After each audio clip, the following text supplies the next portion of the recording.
Welcome to the City Current Radio Show. I'm your host, Andrew Bartolotta. Today, we're talking with Sherry McMillan-Ballard about work-life balance and workplace authenticity. Sherry is an Army veteran, licensed social worker, author, and inspiring speaker. Sherry, thank you for your service and for joining us today. Yeah, no problem at all. Thank you so much for having me. Definitely an honor. Absolutely. Now, give listeners a history for you and your career. I am a social worker, and I've been a social worker for the past nearly 10 years. And I feel like it's a calling, just like any other profession. Always wanting to help people and extend myself to make sure that they are living their most happiest, healthiest mentally life. And I kind of just started to graduate or transition into helping people outside of the workplace. And so that's where I am now. And just when I wrote my book, I was really trying to make it where people who I felt like identified with kind of my story, where I was always like living maybe like super perfect and not thinking that I could really show up as myself, but that I really could, and that there is space for me out there. And that's really where I am and what I want to do in a nutshell. So what are some Yeah. tips you'd give someone who's trying to balance being a working mother or father and climb the business ladder? Yeah, so the first thing that I would say is just know that it is possible. I always like to start there in your mind, because a lot of times we fight ourselves so much because we're like, oh, this is not even possible. Don't even let me try.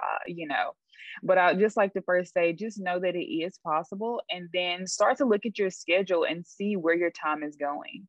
Because a lot of the times, we don't delegate as we should, even at work. There are some maybe minor tasks or things like that that we don't necessarily have to do, or maybe it's some of those things that we're doing repeatedly.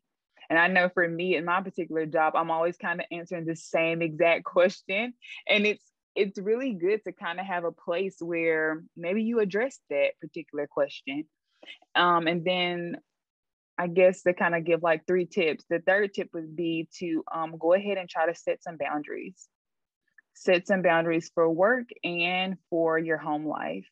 And that could be, it is whatever that you want it to be. It doesn't have to be set in, stone, like, hey, you need to have a boundary that 5 o'clock is the last time that you take a call. It could be, 6 or 7 o'clock, depending on your own career aspirations. Just know that you do need a cutoff time, so you're not teeter-tottering when you're with your family, like, oh, well, let me take this one call, or let me just answer a couple of emails before tomorrow gets here. I like that you talked about sort of the head trash that we can get ourselves into, because Yes. a lot of times we build up our own anxieties with that Hmm. head trash, and that might not be the situation that we're actually in, Yeah.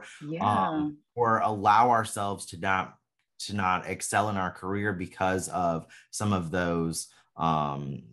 that head trash that we continue to tell ourselves. So I think that's Yes. so cool. And your website, sherrymcmillanballard.com, has some great freebies and resources to help us navigate the working world. One of your freebies, which I enjoyed, is the motivational plan worksheet, which Yeah. really talks about the intrinsic versus extrinsic motivation, and helps us sort of identify our motivational drivers. Talk about your resources and what people can learn from them. Those particular freebies, the motivational plan and the Smarts How Goal worksheet, they're complementary to my book, where I do talk about those things. And I just think that it's so important, because sometimes we start goals, at least for me, maybe I'll just be speaking for myself when I say that I have started goals at times. And I know, I kind of knew that to be, I wanted to be successful. But at the same time, I maybe didn't have everything that I needed to actually make it successful. So, when it comes down to creating it, um, to where it's a very solid plan and it has everything in there that you need. And that's where the Smarts How Go formula comes in that worksheet. And then knowing how to stay motivated, because, we're in a world now where we like quick and fast. But so many goals that we have are not that. Sometimes they take several weeks, sometimes they take several months, and it takes a lot of discipline and hard work. And let's just be honest, we're still living life too while we're trying to succeed all these beautiful goals. And we need to know how to stay motivated and how to just kind of fall back on that. Like, let me just go back to the drawing board. Let me get something that's just going to get me up and get me going. Especially when it comes to like working out. There's always like an easy one that I always like to think about. And I'm just like, I'm tired. I didn't sleep well last night. I had a rough work day. I could really skip the gym today. But for me, being self-aware, I'm like, I can't do that today because I'll be more likely to do it tomorrow. So that's where I kind of lean on those intrinsic and extrinsic motivating factors for me. You mentioned that you're a published author. Your book, Transition to the Real and Beautiful You, helps women in so many ways, from getting to the bottom of their reoccurring issues in your life, examining past failures, and creating a routine to excel. Where can people go to purchase the book and learn more? So the book can be purchased at sherrymcmillan-ballard.com. And right now I have a bundle together. It's a really good book bundle. And it's where you get a signed paperback copy. And then you also get instant access to the audiobook, as well as some additional freebies that I have included, which include some self-care activities and some affirmations. So speaking of self-care tips, your social media is full of great tips, guides, and I love your memorable memes as well. Your Instagram has some great tips on, how people wait until Sunday night to practice self-care when you need to be practicing self-care all week long. Share some of your quick favorite self-care tips. I'm a coffee drinker. I like tea too, but I kind of just go through phases, and right now I'm in my coffee phase. So with that being said, I really just like to take that first sip of coffee and just really appreciate it going down. And I think just in that very small moment, you can create self-care for yourself because you're being present in the moment and you're enjoying something as beautiful as coffee. And so I think that's, because, and the reason why I said that you can do self-care, engage in self-care every day is because it's in those very small tasks. You can enjoy that cup of coffee when you take lunch away from your computer, away from your laptop, with your phone, off to the side, or maybe with no distractions at all. Maybe go outside, and that could be a way that you're able to self-care. But because self-care is just all about giving yourself that space to just reset and recharge and just breathe. Those are some great tips. And in chapter 6 of your book, you discuss acceptance of others without judgment of their behavior, which we can all struggle with. Can you talk a little bit about that more for our audience? Like you said, it is definitely a struggle.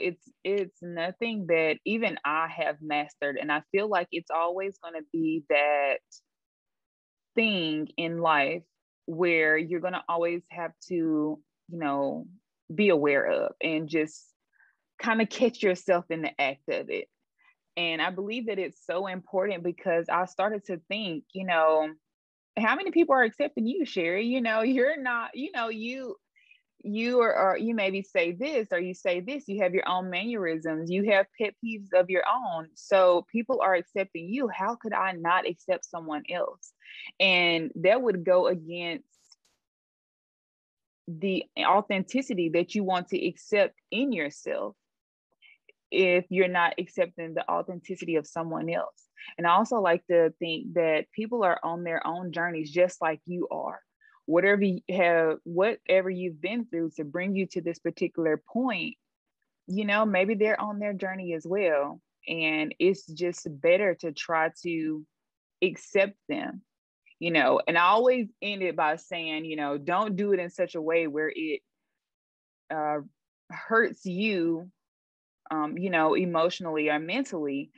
or even physically, but just know that you're in a place of just trying to accept them for who they are, just however that they show up. Yeah, I think when you can empathize with someone else and know that we might show up at the meeting at the same time, but my life experiences getting to that meeting just in the couple hours beforehand might be vastly different than what you may had to deal with getting to the meeting, and just being able to accept others for who they are without the judgment, like you said, is just so important.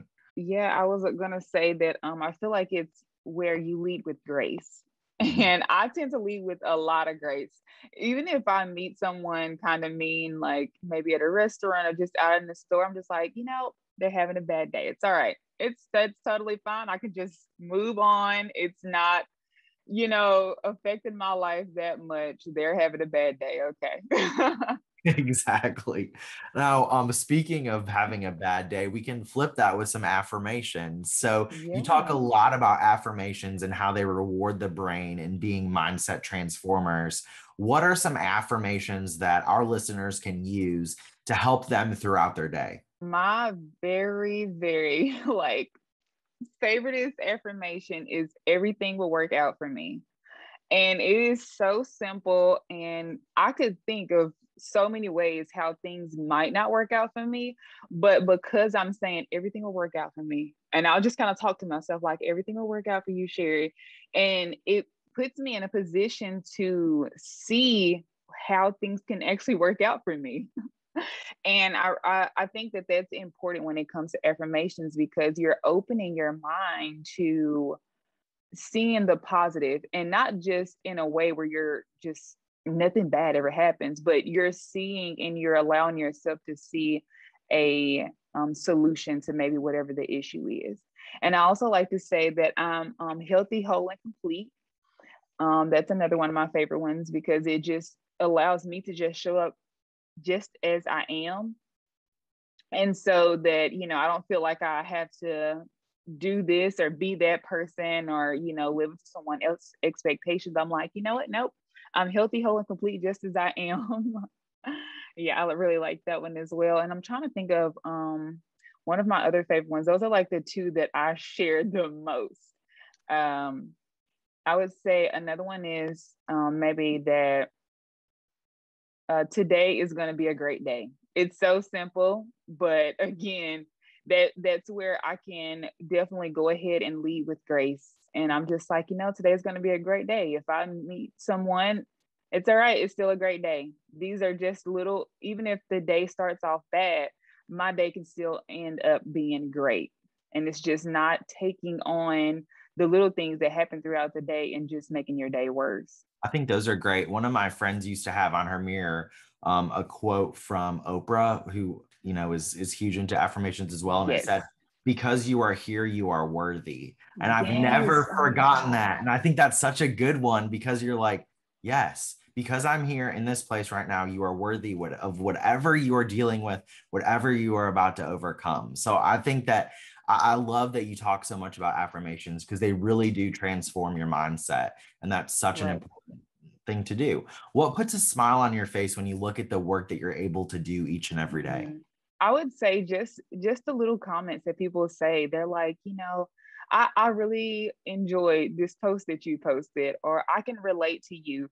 Thank you. And it's so funny because sometimes we don't realize it, but we're waiting for permission to just to be happy, or to just live, or to go after something that we've kind of kept, putting on the back burner. And when I hear anybody say, Sherry, thanks for releasing me, thanks for giving me the permission, and I'm like, you didn't need it, but I'm so glad that you received it.